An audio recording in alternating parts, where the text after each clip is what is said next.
Welcome to Environmental Fridays. It is Personal, Season 2. You can learn more about our topics and speakers by joining our Environmental Fridays Facebook group.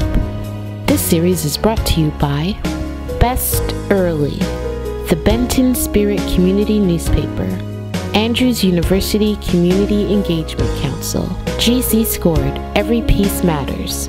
Introducing your host, Dr. Desmond Hartwell Murray, and this week's co-host, Maya Sukumaran.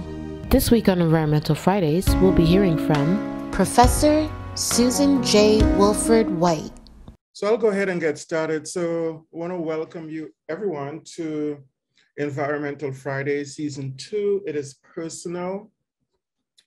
And today we have a really interesting lineup of speakers. We have, of course, a feature speaker, but we are going to do something else there.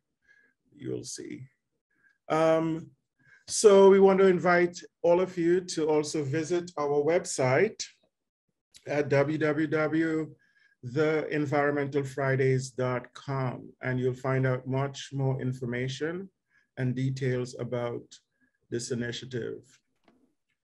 My co-host today is Maya Sukumaran, and she is a sophomore biology major here at Andrews University with a concentration in neuroscience. In fact, next school year, she's going to be doing some neuroscience research with Professor Navier. She is from Toronto, Canada. Kingsway College High School is her. One of the things I learned about Maya from this school year, she did research this past semester. I would describe her as like a fearless person. Because whenever I asked her about how she's doing in organic chemistry, which has been, notorious for people not getting it, she's like so cool, so calm. Oh yeah, I did well. I'm doing good. Very impressive. I know, and so that's it's very impressive, and that sort of approach, also fearless, was demonstrated in her work in the organic chemistry lab, in which she was able to help us make a class of compounds that we've been wanting to make but have been successful until Maya. So all kudos to Maya, and you'll be hearing from her later on in introducing some of our speakers.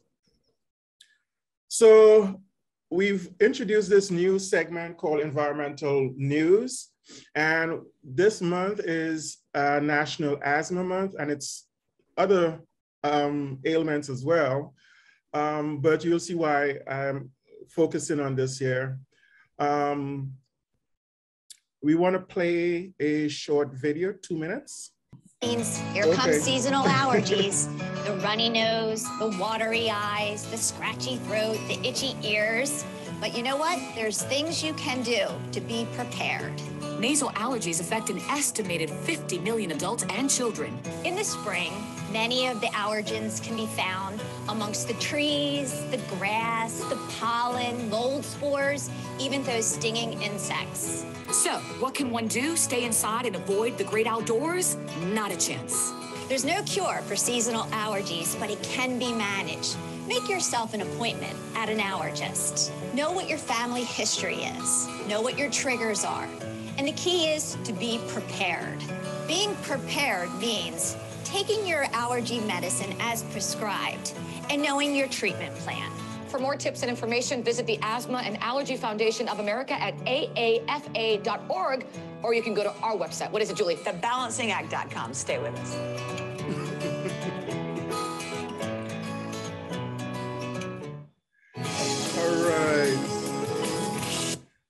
All right, so that was little news there about this month. And continuing on that theme, so we have two speakers today, just 5 minutes. Elena Grossman and Susan Buchanan. And I will give you the context of why they are on, and Maya will introduce them.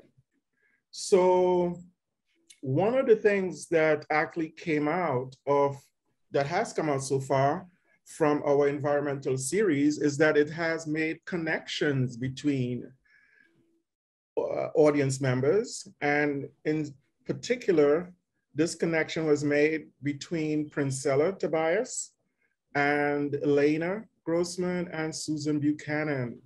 And out of that, they will tell you about a project that has been started now in Benton Harbor. Before they do, Maya, you could go ahead and introduce Elena and Susan. All right. Thank you, Dr. Murray, also for your introduction for me. It was very nice. You're welcome. I don't know about fearless when it comes to organic chemistry, but seem pretty calm to me.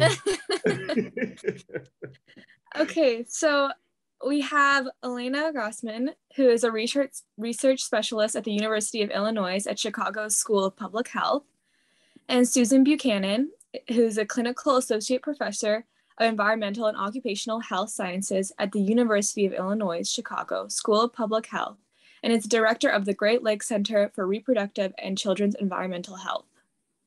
All right. And so Elena and Susan, the time is yours. Great. I can get started. We're just going to be an advertising duo, so a little marketing commercial this morning for Asthma Awareness Month. We're working very closely with Princella and Dr. Murray on raising the awareness about asthma and outdoor air pollution this month. So I'm going to start off just giving a few statistics that tell you why we care about asthma in Berrien County. I'll start at the national level. So at the national level, between 7 and 8% of children have asthma. So it's a lot. That's a really common, that means it's a really common disease. Between almost about 9.5% of adults have been diagnosed with asthma. So it's a very, very common condition. In Berrien County, those percentages are very similar. About 7.5% of children have been diagnosed with asthma and between 10 and 11% of adults. But when you get down to looking at the racial makeup of the people in Berrien County with asthma, you get 25% of adults. Black adults in Berrien County have been diagnosed with asthma. So that's at 1 in 4 adults.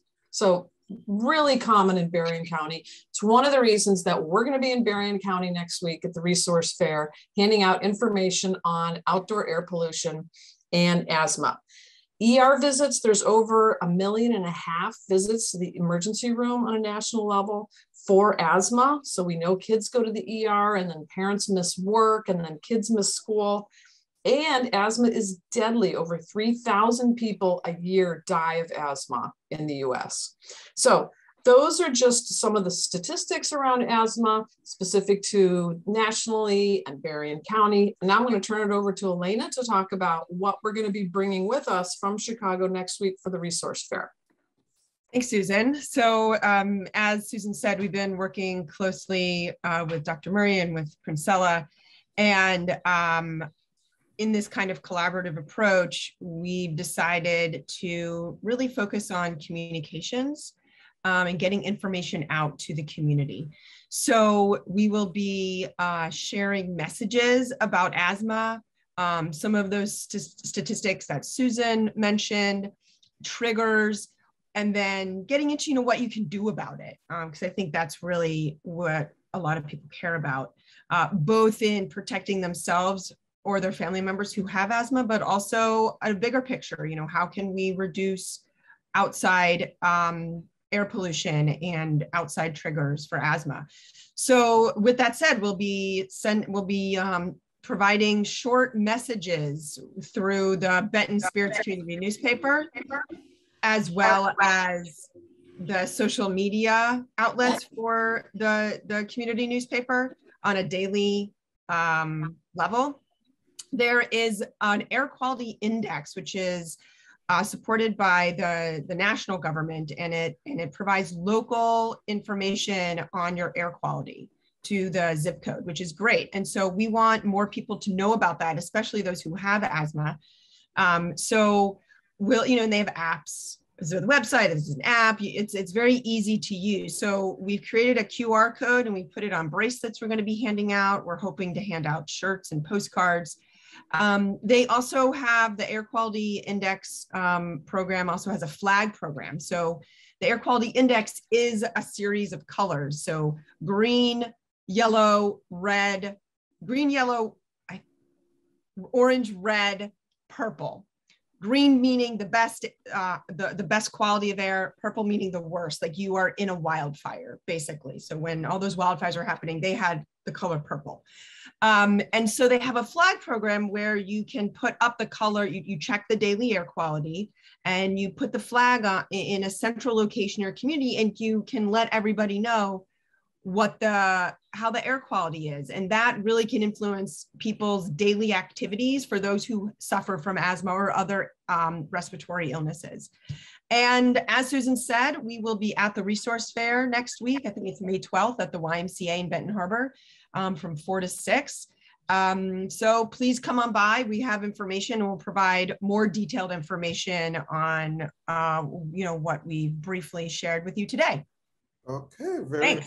Thank you. So that's our environmental news for today. So back to my co-host to tell us what's coming up next week.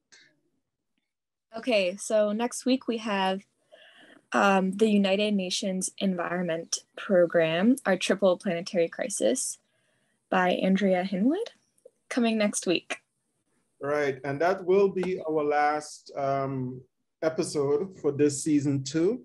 So I hope everyone would tune in to that. Andrea Hinwood is based in Nairobi, Kenya, and 9:30 our time is actually 4:30, I think, 4:30 in the afternoon, their time. So we're not going to be imposing on her sleep or anything like that. All right, next. This week, go ahead, Maya. Okay, so our guest speaker this week our topic has to do with environment impacts on childhood obesity. So Susan Woolford is an associate professor in the Susan B. Meister Child Health Evaluation and Research Center in the Division of General Pediatrics at the University of Michigan. Her clinical interests are childhood obesity prevention and treatment. Dr. Woolford's research, funded by the National Institutes of Health, focuses on the use of new technologies to enhance provider-patient communication, particularly with diverse populations. Due to her innovative work in this area, Dr. Woolford served as the founding chair of the Obesity Society's section as a member of the advisory board for the American Academy of Pediatrics Institute for a Healthy Childhood Weight. In keeping her work with diverse populations, Dr. Woolford is the faculty leader for the Michigan Institute for Clinical and Health Research Summer Immersion Program in Health Disparities, as she is a member of the MICHR Community Engagement Program team.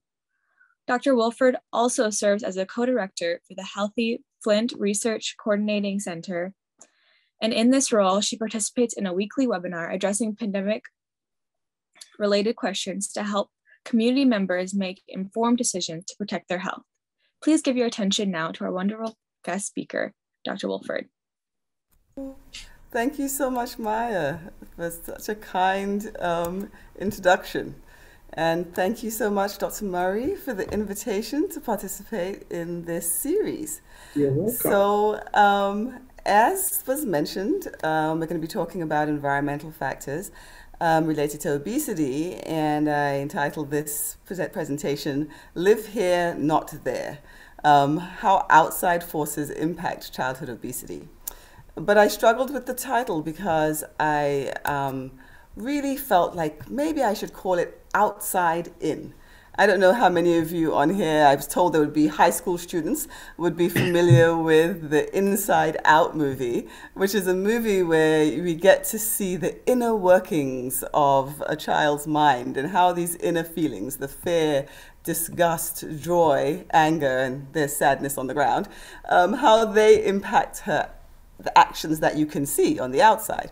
And instead today, we're going to be focusing on how the outside affects our choices and ourselves. And so, just as Dr. Murray said, I should share a little bit about myself and my journey getting here. So I am a general pediatrician at the University of Michigan, where I focus on childhood obesity, and here I am exercising with our teens in the weight management program when we had it. I also spend a fair amount of time in research at the moment focused on developing apps to help adolescents make healthy choices in obesogenic environments. And we're going to speak a little bit more about obesogenic environments. But a little bit about my journey, we have to go long ago. Well, yes, actually, it's really long ago, and quite far away. I was born in England and grew up there, and I think my family would say that I always had a lot of questions. I was always asking how, why, what. And I really wanted to know why people think the way they do and what makes them tick. And then I had an experience that added another sort of question to the issues that I was interested in, which was, I don't know how many of you are familiar with wardrobes. Those from the US may not be familiar with wardrobes, but except for the story, the Lion, the Witch, and the Wardrobe. But they're like a closet, and we had one in our bedrooms. There was one in my mom's bedroom. And one day, because I just want to know everything, I was in her bedroom, sitting next to the wardrobe, while she was talking to her sisters who had been visiting from America. It was all so exciting to me, and I just wanted to hear all that was going on. And so my mom went to take something off of the top of a suitcase off of the top of the wardrobe to show them something, but didn't realize there was a till, I call it a cash register, a small cash register on top of the suitcase. So the cash register fell down, fell on my head. You can only imagine the crying, the blood, the gore. It was something. My mum rushed me to the emergency room. And I remember the pain and the way in which the doctors were able to help with that pain and make everything better. And I thought, you know what? I really want to be able to do something like that when I get older. And so when I got older, I traveled from England to America, where I studied at Andrews University. Go Andrews. Chemistry and biology by biochemistry. I know. And then on to Michigan State University for medical school, and ultimately to the University of Michigan for fellowship. And while I was in fellowship, I was studying obesity, and so when I finished, I was hired to start a weight management program at the University of Michigan. Actually, first of all, because the surgeons wanted to perform bariatric surgery on adolescents. And so you can imagine that there were many who thought, well, you can't do bariatric surgery without a weight management program to give kids the opportunity to try to lose weight without such a drastic intervention. And so I got the opportunity to start such a weight management program. And we did indeed have some kids go on to have bariatric surgery. But really, the program was actually quite successful in helping kids lose weight, and we were able to publish on those results. And so, in fact, many of them did not ultimately go on to have surgery. But weight management has a lot of challenges, and while overall we were able to make a difference in many children's lives, there was still lots of attrition. Kids would drop out of the program. It's hard to reach people if they don't live far away. It's hard to help people make healthy choices, and once they finish the program, how do you help them continue? And of course, these things are really very, very expensive and not very well reimbursed by insurers. And one of the things that was very clear to me in this time was that these kids really, when they were not with us, they were so tempted to eat really unhealthy things. And I wanted them, instead of hearing that voice telling them to eat French fries and all the different things that I didn't want them to have too much of, but instead to hear my voice telling them to maybe consider something healthier. And so with that, we had the bright idea of using text messaging and apps to help kids make healthier choices, both in what they eat and the activity they engaged in. But you might wonder, why invest so much energy in helping children to lose weight? Well, let's think about why we're concerned about excess weight. So as we enter this conversation, I would like to just say right up front that whatever you see in the mirror, you should gain a positive affect, positive feeling about that. We're all fearfully and wonderfully made, and this is not about what we look like in the mirror. And so for that, I'll ask you my first question. Are we interested about losing weight or addressing weight because of how we look on the outside, or because of how our cells work on the inside? And I want to say just very, very definitively, not about what one is looking like on the outside, but completely about how the cells are working on the inside. Okay, so with that in mind, let's look at some of these cells. So if we think about our cells as factories, they all have jobs to do. And the cells I want to talk about for a moment here are adipose cells. And here's an example of what, a graphic of an adipose cell. And many of us know that adipose cells help us store energy. And they do it in many ways, but for example, one way is that they produce leptin, and leptin communicates with the brain, and leptin tells the brain, we're full, you can stop eating. But sometimes when there's a lot of leptin around, the brain essentially, as I like to say, puts on earmuffs. The brain doesn't want to hear anymore. It's just too much. And so the cells produce more and more leptin to try and get the brain to hear. But it doesn't, or it doesn't hear it well. And so that ability to know, okay, it's time to stop, that goes away. And we end up eating more, and it's not so good for us.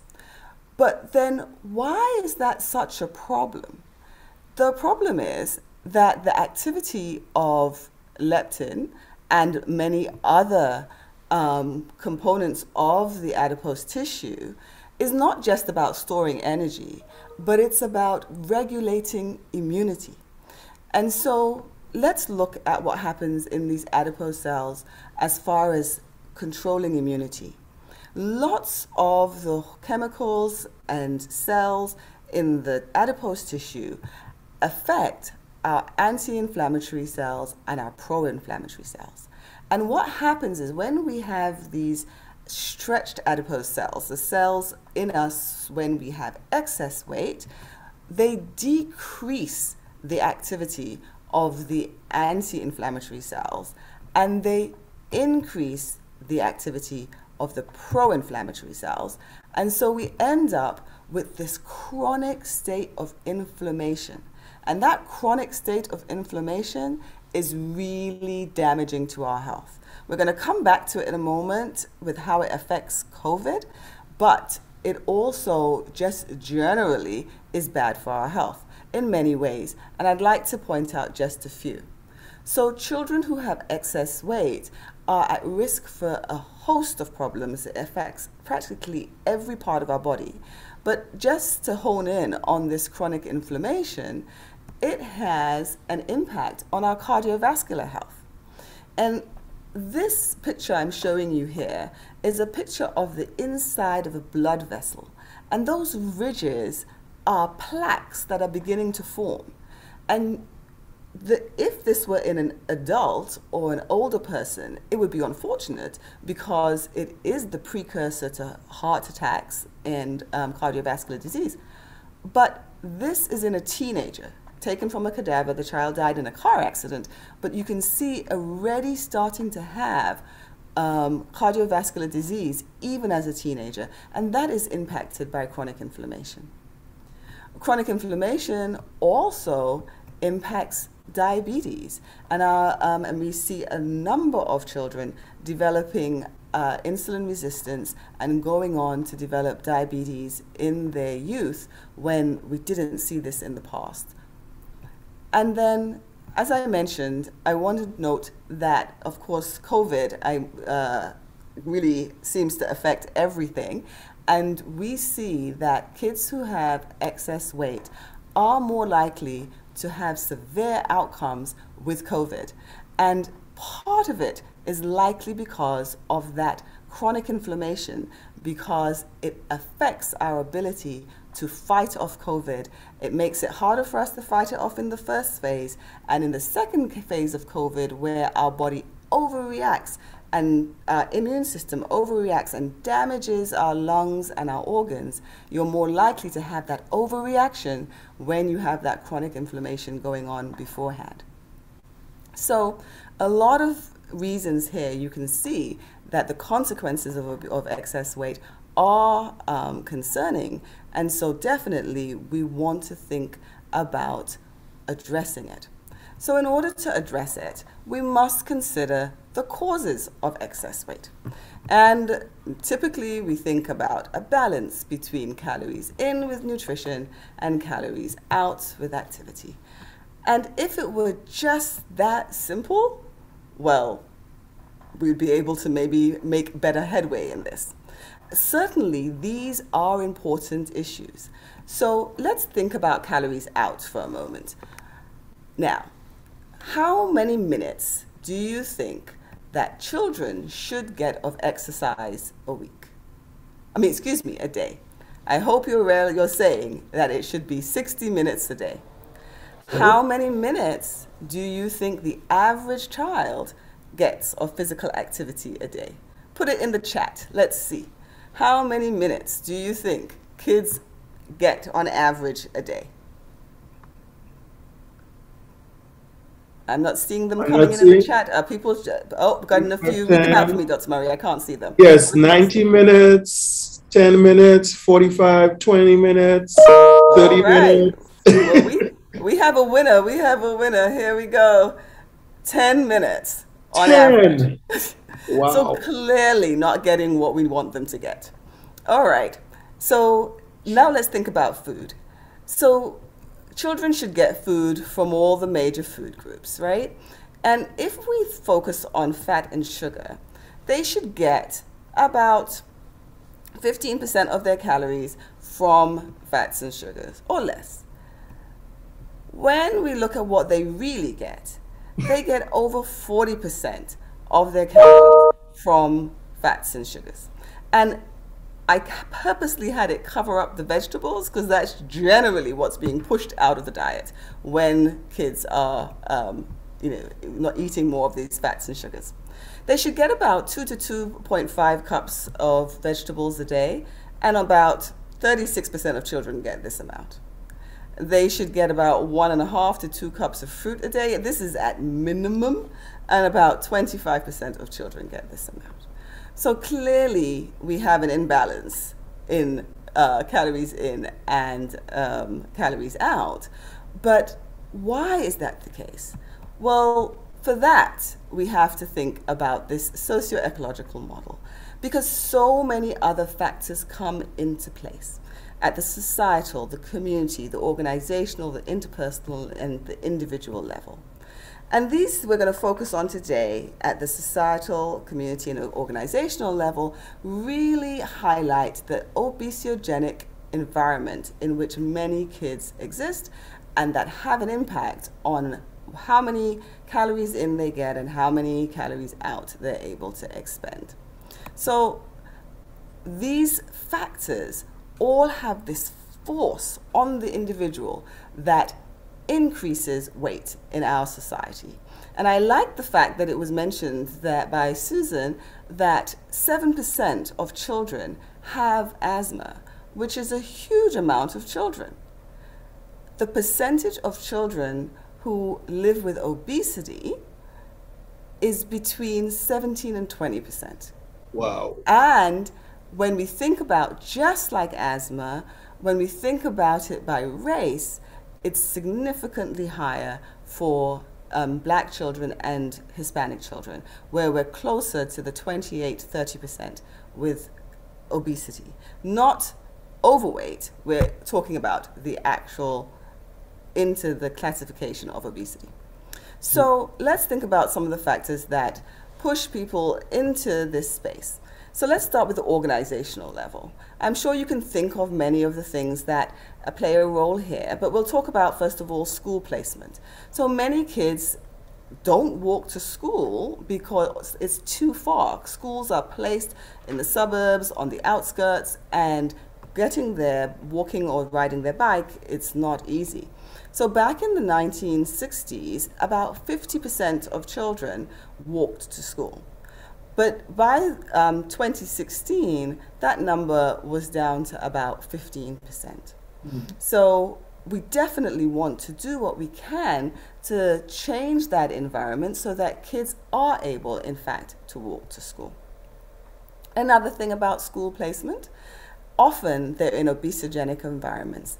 And the studies show that attending a school where there are fast food restaurants within half a mile is associated with a decreased number of servings of fruits and vegetables, increased amount of soda, and an increase in students with excess weight.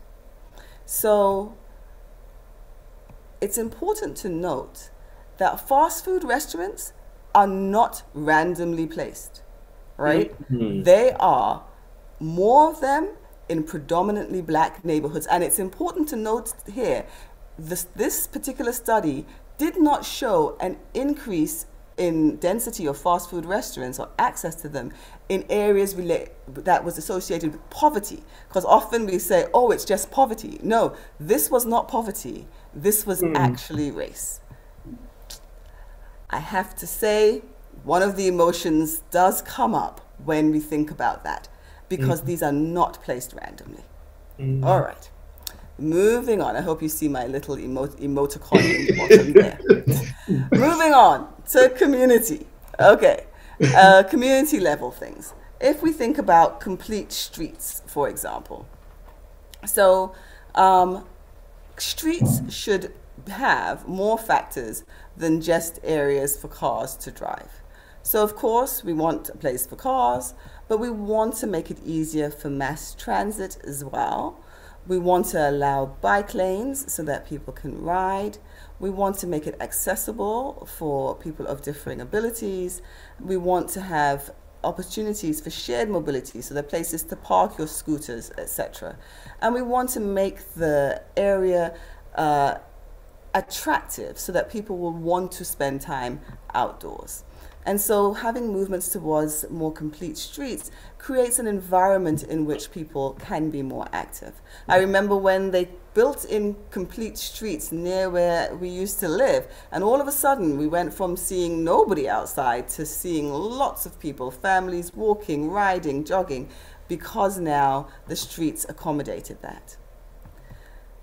Access to grocery stores. We know, many of us, I'm sure, have heard about food deserts where there is not access to full-service grocery stores with fruits and vegetables. But we also now use the term food swamps, where there is food, but it's not the food we want anybody to eat. And so it's a lot of high-calorie, low-nutrient foods in these communities. And these all create an environment that make it harder for people to have a healthy weight. And then safe places to play. So the studies we had a study that we conducted last year, looking at the relationship between the way in which kids gained weight during the pandemic and before. And we noted, like many others have noted, a protective factor of having places to play. So those with no parks in their community gained 20% more weight during the pandemic than those who had access to 2 or more parks. So we know having safe places to play, being able to get outside, makes a difference to children's weight. And then let's look at the societal level.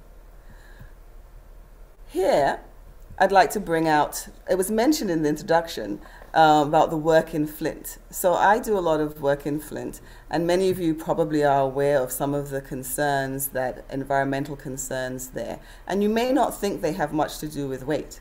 But I remember sitting in a room with a patient and suggesting to them that, we were talking about how they could drink more water and trying to brainstorm about the ability to drink more water, maybe buying bottles of water and carrying them with them and having more water intake. And the child said to me, I'm from Flint, right? And I had to say, of course, please don't drink the water. So the access to healthy, clean water impacts the ability to consume that. And there are suggestions that children who don't have access to healthy water in their households are more likely to drink soda and sugary beverages, etc., which is really, really bad, particularly in their circumstance, because you need more water, fruits and vegetables to help them with the lead. But regardless, just to point out that we don't have at a societal level, all of us, access to the same healthy infrastructure that one would want. And that was a societal change in the environment. It was a societal level policy that changed their water and changed their environment. It does make you a little sad that in the US, this should have been a problem. Mm-hmm. Also looking at societal level policy changes and societal level factors, let's think again about COVID. So however it got here, however we manage it, there are definitely policies and societal policies that impacted our experiences during COVID. And in our study that we published in JAMA last year, we looked at changes in children's weight pre-pandemic.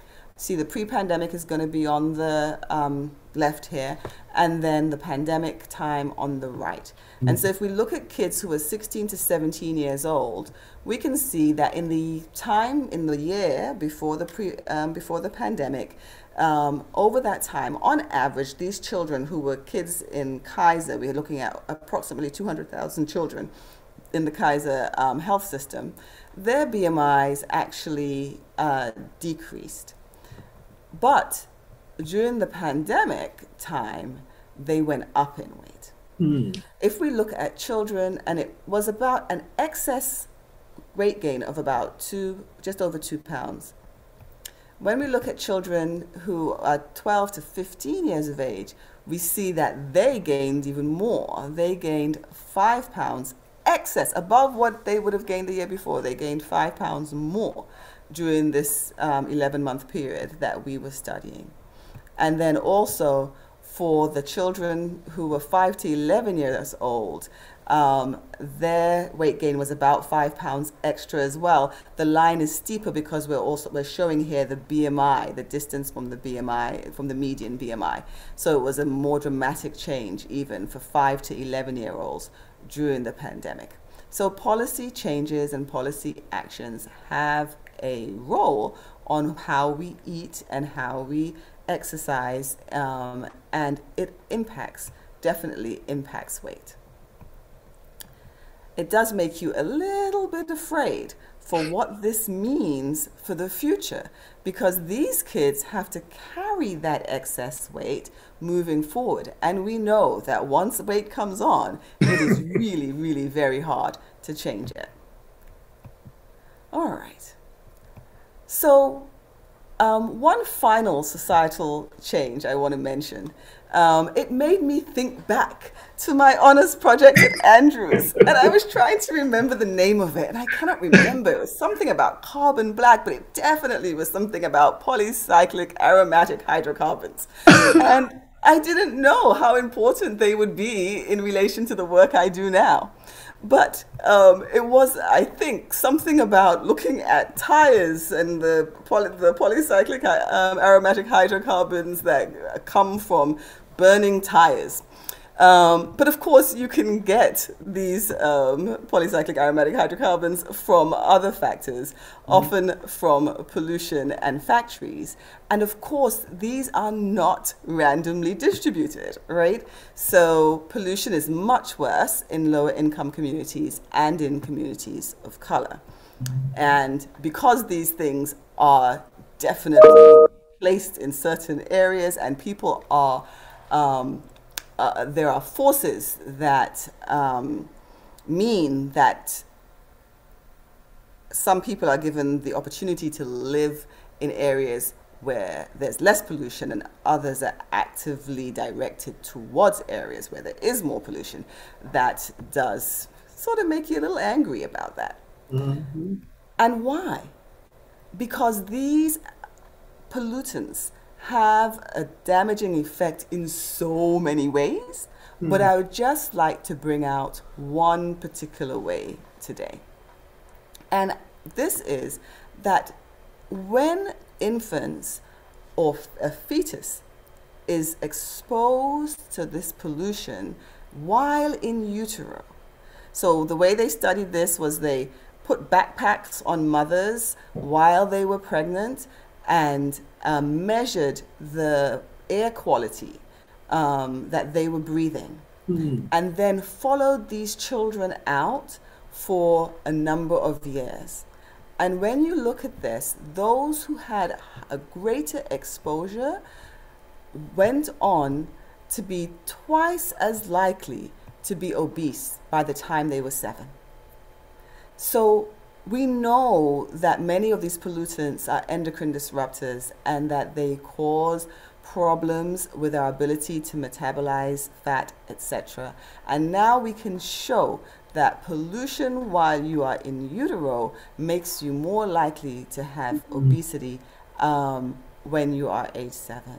So when people want to say that obesity is this individual effort and individual factors that we all just need to control our own weight, we can see that there is so much more to it, so much more about our environment and things that happen even before we are born. We really can't say it is just down to the individual. So with all of those things, we would say, let's all live in areas where there's sort of low levels of poverty, access to complete streets, few fast food venues. You know, let's make sure there are access to grocery stores, live in areas with low levels of pollution, where we have a healthy infrastructure and safe places to play and equitable policies. Yeah, but who gets to choose where they live? Right? Half the time, and certainly not children.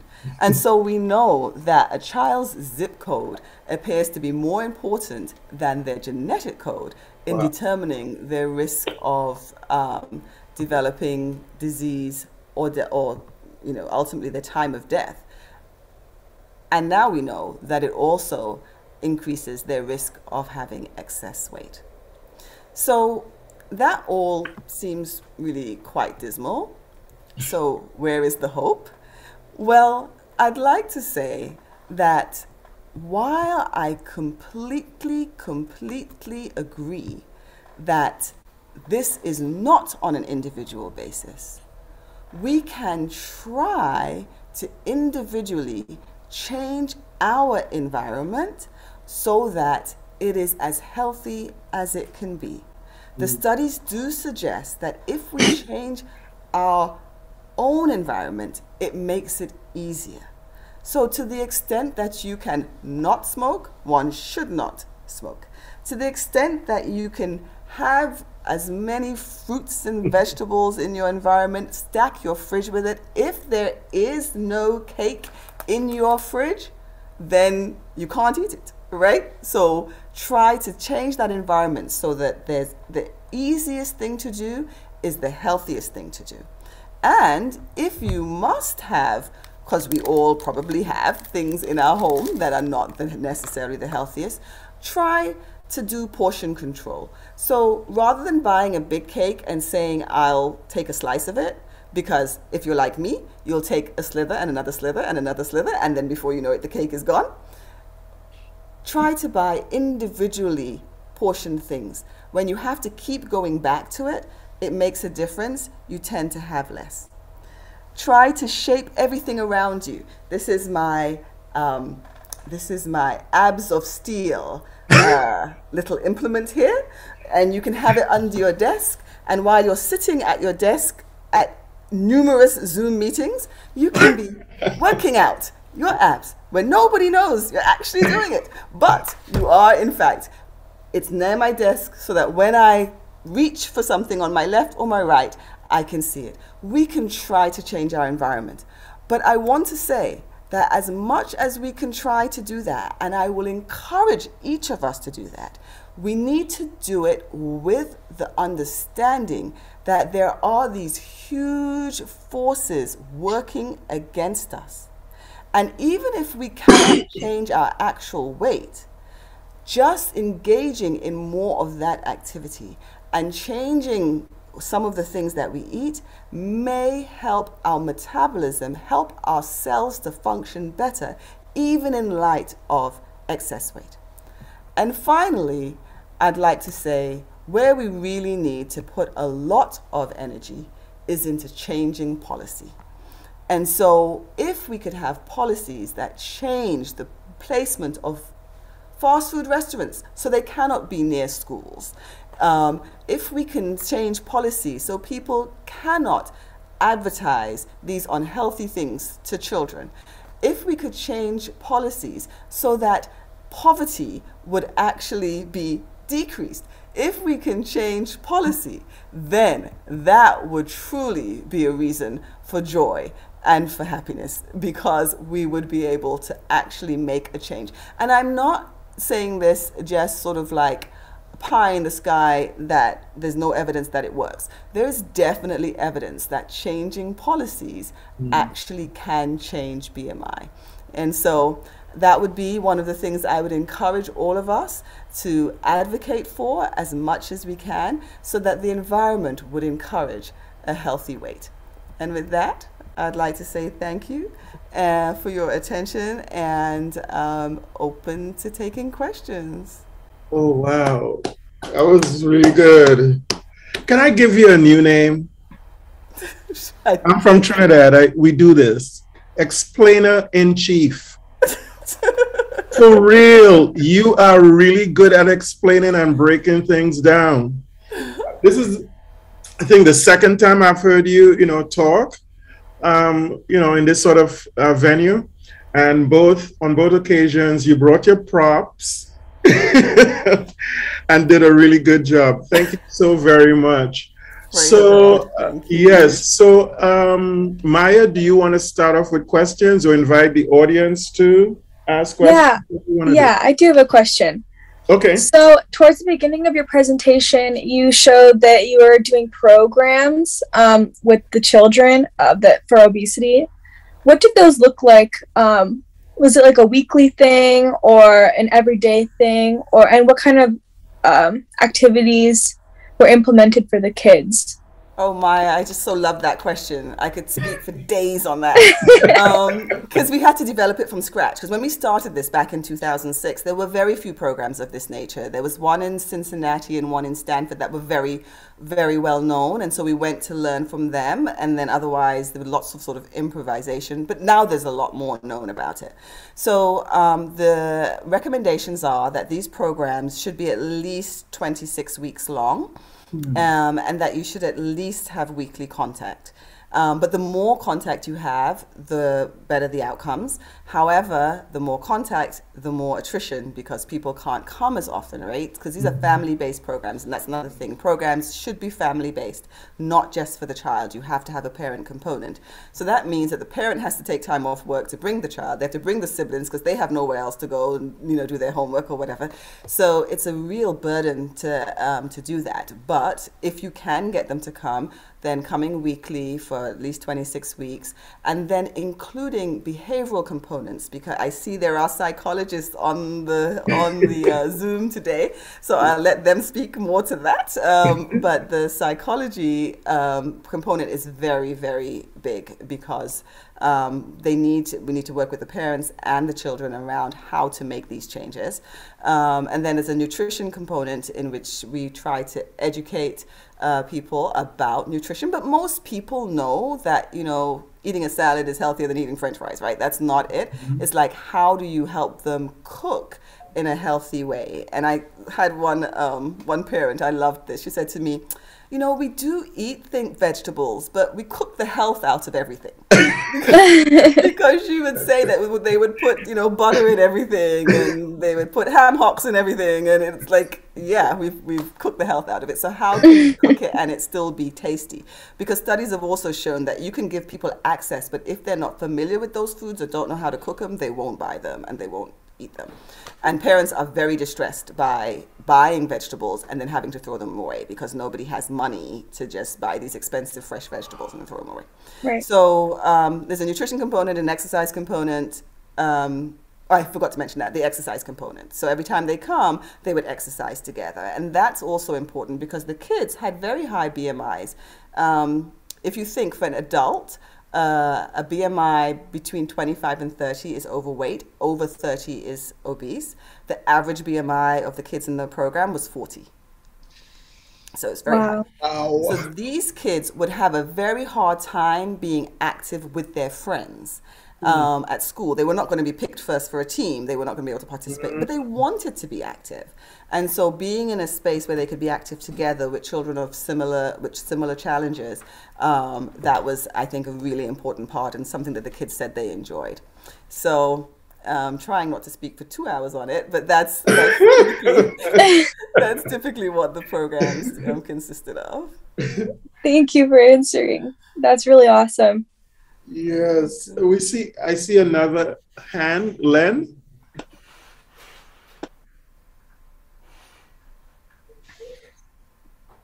Yes, thank you very much. Good morning. Very good presentation, Suzanne. Appreciate the information. What we see in our society, you've talked about some very important things there, but there seems to be a direct relationship between obesity and income level. And also it affects the poor, both minority, white, black, everyone. But also interestingly, our government doesn't seem to care much about these communities, because these are the ones who are harnessed by lots of the polluting industries and others, where many of the chemical substances that stimulate obesity can be found in the atmosphere.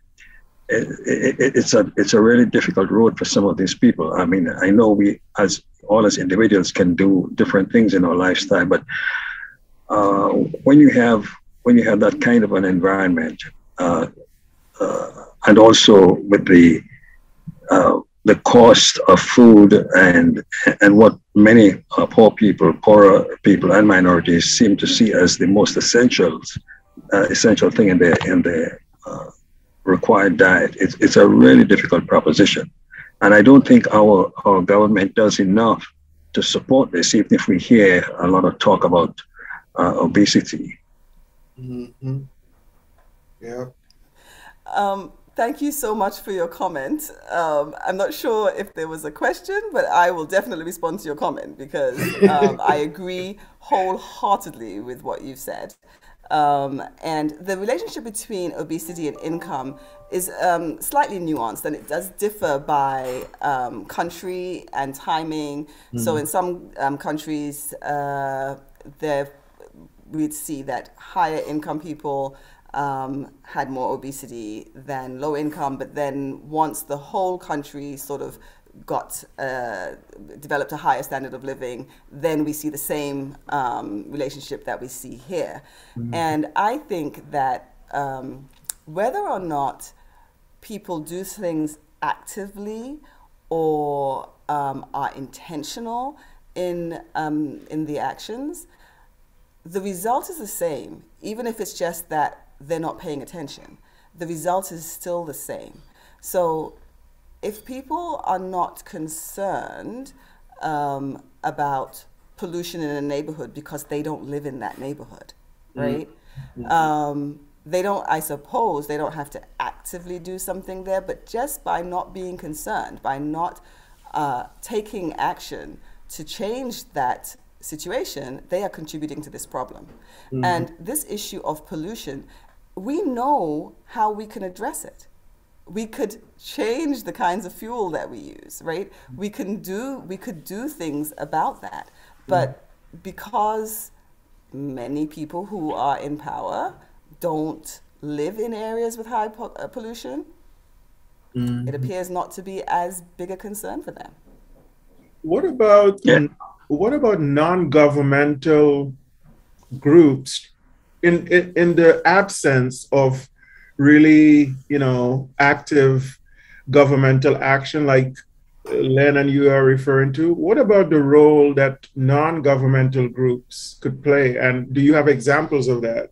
I mean, what you're doing is non-governmental, right? I mean, right. Yeah. So I think that non-governmental groups definitely have a role to play. I think academia has a role to play. Academia has a huge role to play. So if we think about, for example, Flint and the water, that the community were out there and many community organizations were saying, this water is brown, this water is not safe to drink, this water is causing illness. And people were not listening. And the time when they were able to get the most attention or start getting more attention was when the studies were conducted that showed, oh, look, the kids in these zip codes have higher lead levels than other children in Genesee County. And it was once we had those data and were able to present those, at first the government said, oh, the studies are not right, and they questioned the science and etc. But ultimately came around to saying, well, yes, there's a problem, and it got the attention of the media, and everybody came on board. So it certainly was non-governmental groups that actually got the government to move. And so I think that speaks to us, those of us who are in academia, to really work hard to make changes and to partner with the community, because that's what did this. It was academics and community partnered, and the community voice is the one that really is needed to be able to get the message out once we have the science that helps them with the message that can be shared. Yeah, because I'm thinking that one of the powerful, organizations, if you will, for sure in African American culture is the church. Do you see and do you know of churches on that level that are engaged in this sort of, activity? I think that's a phenomenal point. So yes, faith-based action groups are incredibly important. In Flint, which is where I do most of my community work, there are very, very strong faith-based programs. And in fact, the universities partnered with these faith-based organizations to really help them to gain a knowledge of public health. Because, I mean, many of them were saying, we are theologians. We're not, public health experts. But yet, when these crises hit, our churches serve as a hub to be able to help the population. And so MISHA, the group that Maya told you about in the introduction, the Michigan Institute for Clinical and Health Research, which is an NIH-funded entity at the University of Michigan, and there are many others like this around the country, partner with faith-based groups to give them the knowledge that they need around public health and to collaborate with them to make changes within the community. And I think that one of the things that COVID has, and it has highlighted so much, but one of the things that COVID has highlighted is that we need trusted messengers, right? You can create as much science, you can do as much science as you'd like, you can come out with great results, but when you have to, you can come out with a vaccine, but people will not take it. unless they hear about it from a trusted messenger, and then they're more likely to. And so pastors, and I feel very close to this topic because my darling husband is a pastor. Yes. And so I get to see this up close and personal. Pastors have that opportunity to be able to be a trusted messenger with their congregation and actually with the community at large. Mm-hmm, mm-hmm. Len, you have another question or comment? Yeah, I was going to just follow up with her comment. I totally agree. And it's reflected not just in diabetes, but in lots of other diseases. Cancer, for example, we see a very high increase in cancer rates among industrial areas, particularly where minorities live. Mm-hmm. And it seems often, and I know there's scientific evidence to support that governments tend to preferentially place some of these more risky industrial sites in minority areas. Minority districts have been carved out for everything. Supposedly. My last point I'll make, I don't want to hog the conversation here, but the pastors and the churches, religious organizations do have a major role, and they do serve very importantly, very efficiently in political issues. Unfortunately, and this is just my own observation, many of our pastors are complicit in this because they themselves are not examples. Well, not every one of them, of course, but in many cases, they're not examples of good health lifestyle.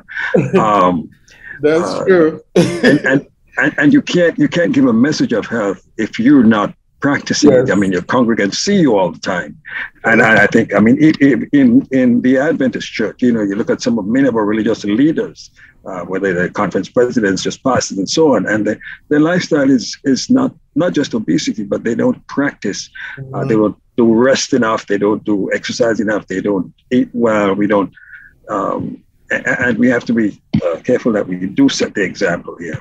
Yep. And so I think that's such an interesting comment, because you're right. Many of us who are supposed, and so I would say actually physicians, who are the ones who are really supposed to be telling people about health, we don't practice it at all. I mean, if we're thinking about sleeping, really? We absolutely do not practice it.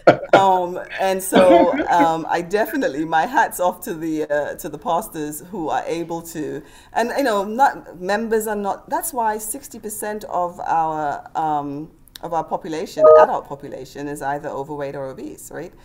Because the vast majority of us are not practicing the things that we need to.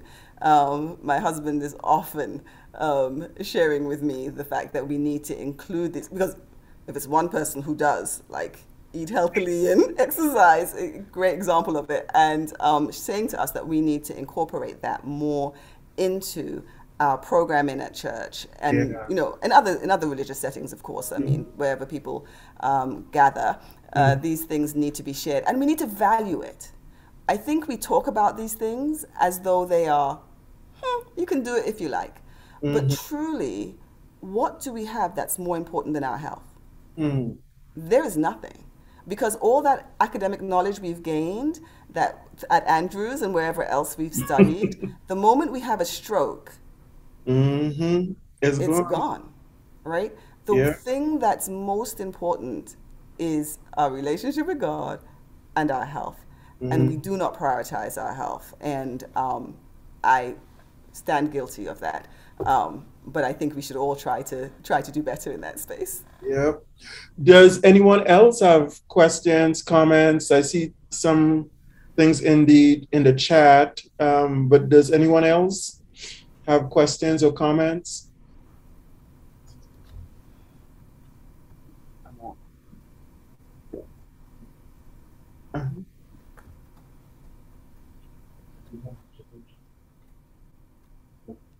So no one has. I see a hand. Hand has a hand. Go ahead. Just unmute yourself and go ahead. I have a question. What's your name? Could you tell us your name? Mark Hunt. Oh my goodness.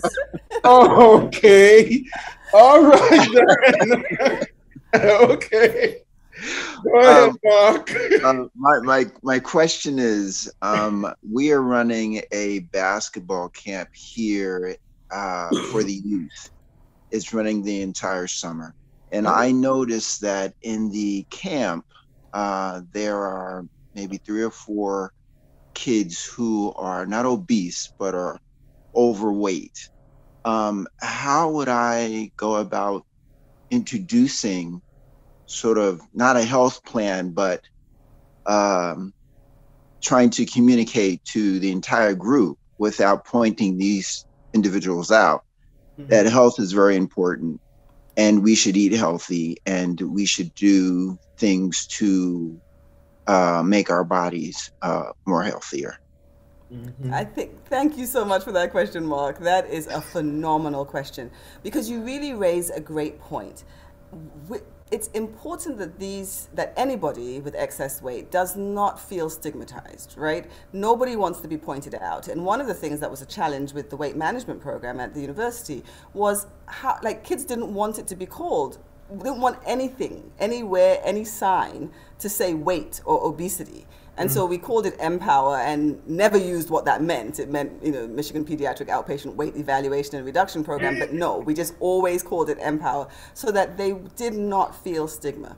And I think that one of the best things first of all, the fact that you're running the summer basketball camp is in and of itself the best thing that you could do. Yep. And the fact that these young people are coming is phenomenal. So while they're there and they're being active, that's wonderful. If you want to have healthy snacks around so that they can, everybody, and nothing targets that child. Nothing is focused just on that child. But for all the kids, they're healthy snacks. There's water. So rather than everybody drinking Gatorade after they've exercised, because nobody needs Gatorade unless they are, working out for many, many hours in the Florida sun. Nobody needs Gatorade, none of the sports drinks, but have water around and maybe bananas so they can get the potassium, and so that there's this culture of healthy beverages and healthy snacks as they need it. Then I think that in and of itself will be wonderful.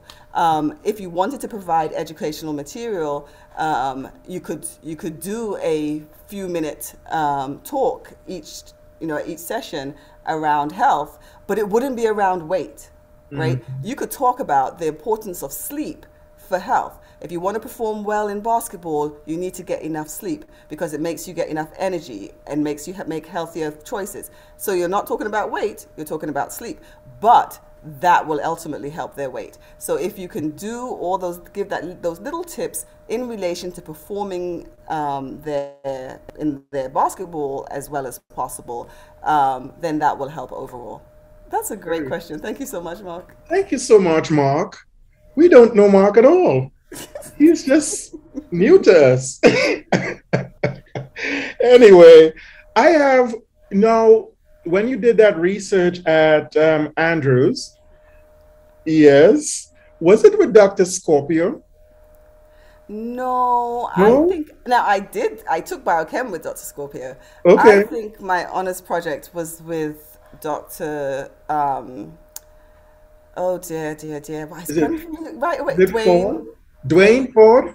Dr. Ford. Okay, yeah, I did research with him too. I was his lab assistant, and then I think my research was I did research with Dr.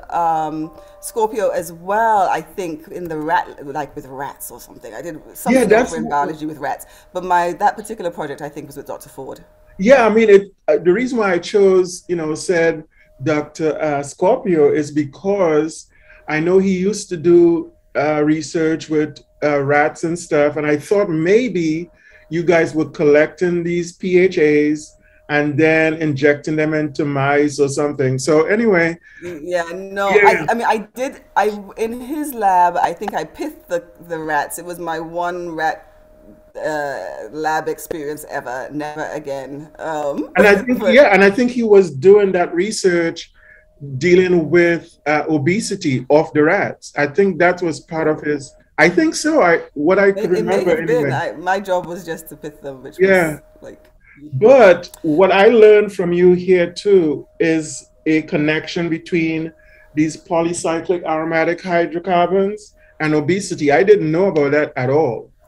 Yeah, I didn't know about it. And I think it's a Yeah. fairly recent study as well, and it's just horrifying. I mean, it's a really good design, Mhm. and so I think it's an important finding that I mean, we knew that many of these things probably had an impact, but to actually prove it in this way is, I think, incredibly important. Yes. I do want to mention in regard to Dr. Ford that I believe we're having a celebration. They're having a celebration for him Yes, soon, for him and I next. just want to Yeah. speak to the one. I want to be able to contribute to that. 'Cause Okay. it will Okay. make a tremendous I'll let David Randall, our chair, know.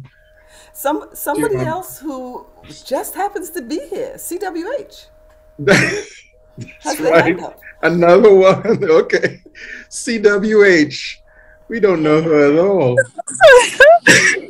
Good morning, everyone. Good morning, Carol. Dr. Woolford-White, I just wanted to say that you've done a wonderful presentation today, as usual. And I thought that one of the things that we haven't mentioned so far today as an environmental factor that contributes to or impacts people's overall BMI is related to the study that we collaborated on. And I wondered if you could just throw a couple of words after that, because I think it really actually connects with what the previous question asker, Mark, asked about, and motivating kids to participate in sports. So do you know what I'm talking about? Absolutely. So I was worried about time because I thought we finished at 10:30, and so that's why I didn't put that in, but I definitely wanted to.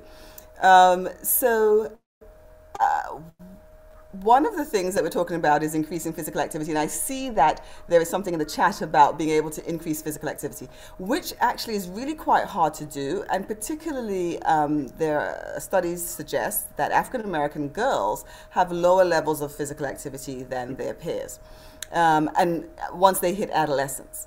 And so my sister and I had this idea that part of the reason why was because of hairstyle choice. And so I was speaking to my hairdresser about it, and he's like, of course, everybody knows that black women won't exercise because, you know, it messes with their hair.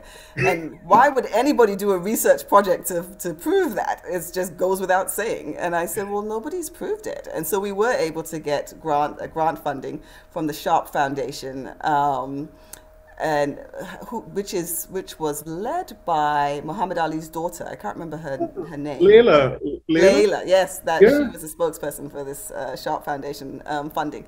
So they funded the project to explore this, and so we did focus groups and surveys and assessments with African American girls in Detroit, Atlanta, and LA. And we were the first to be able to show association between the amount of physical activity they reported and their hairstyle choice. And their ethnic identity. So if they were highly ethnically identified, then they had more physical activity than if they had low ethnic identity, then they had less physical activity. And the way in which we believe this works is that those with high ethnic identity were more willing to have natural hairstyles and styles that did not need to be straight, so they could sweat and exercise. Whereas those who were had a low ethnic identity score were less, well, they wanted to have straight hair, and therefore were less willing to exercise, and therefore we think in the long run that would impact their BMI. And so it was a very interesting study. The focus groups supported that. The kids were like, by the time they get to be about 8, 9, 10, 11, they start straightening their hair. And at that point, exercise is not something they want to do. So could you guys, you could do it offline, send me that article, and yes. I'll pass it on to our audience. We'd be happy to share it. It was very interesting. It was a really, really hard article to publish. A lot of people kept saying, it's not really, it doesn't fit with our readers' interests, which we thought was really interesting, because there was like a novel finding. It was the most novel finding I've ever had in my research, and but yet it was hard to publish. Once it got published, it was picked up by news media. It was covered by Time magazine. It was so I think there was something there that they didn't want to publish it, but then once it got published, it really was of interest to people. I think again is the fact that when things are about populations of color, they often do not get the treatment that they want. Yep. Okay, so anybody else has questions, comments? People we don't know, like Phyllis, do you have any questions? Maya, do you have any? Excuse me, I really don't have any questions, but I haven't listened to many presentations by Susan, but I have to say that this was impressive.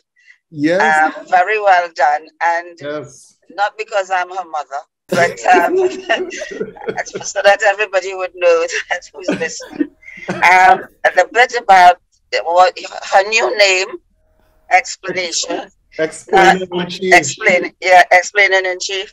You need to talk to me privately, because I could write a book about that. When she was a child. So she was just like this.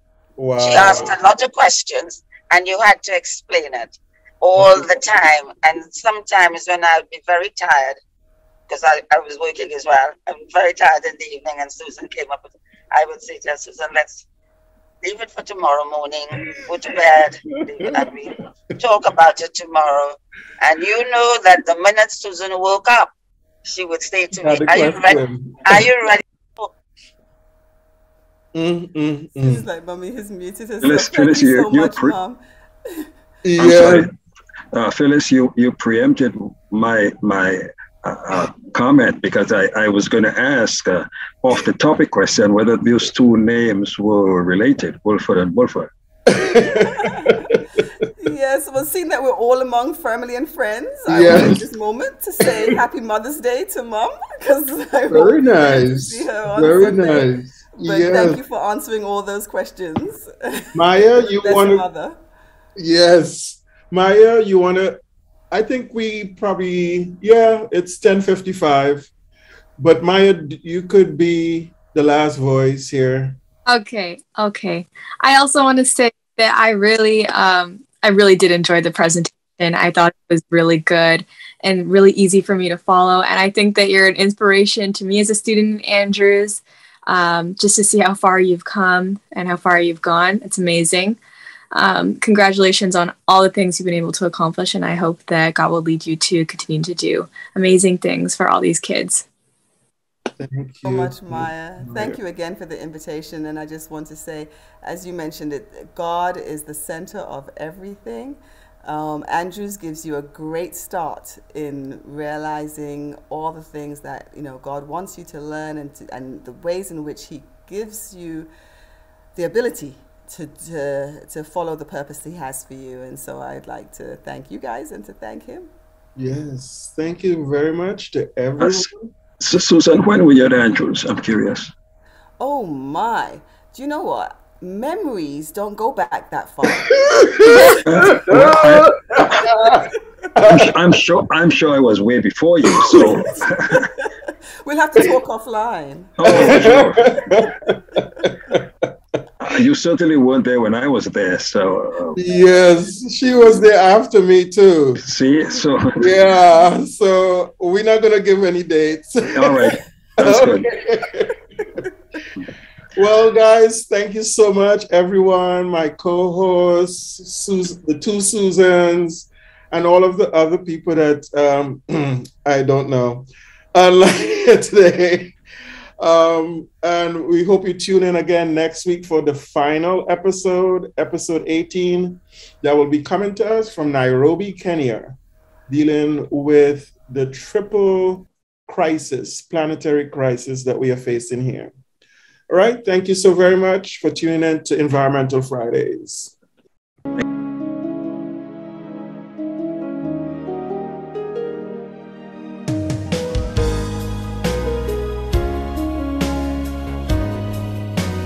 Be sure to visit our website at www.theenvironmentalfridays.com.